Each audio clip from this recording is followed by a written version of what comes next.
Okay, we're gonna talk about AC filters in your attic.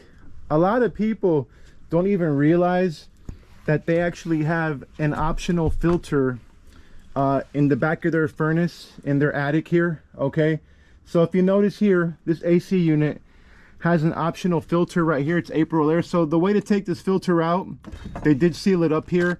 What you do is you pull it here and you're gonna have a filter come out of here. A lot of times people don't even realize or know they have a filter in this AC unit in the attic, right? So I've gone to houses before. A lot of people haven't changed that filter out in 5 years, okay? And then they wonder why their AC hasn't been working well. So also too, before you place a service call, check your filter in your attic or in the garage or in your closet for extra filters that you may have.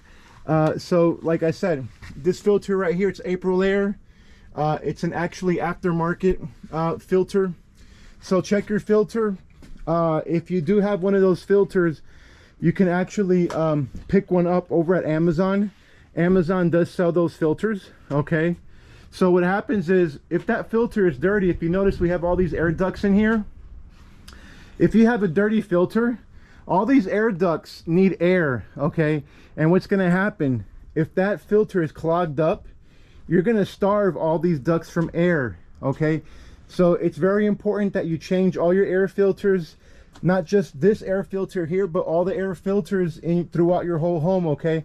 Because what's gonna happen is, if you don't have enough air going through these filters, you're not gonna get any air going through all these ducts that you see over here, okay? Okay, thank you for watching, okay?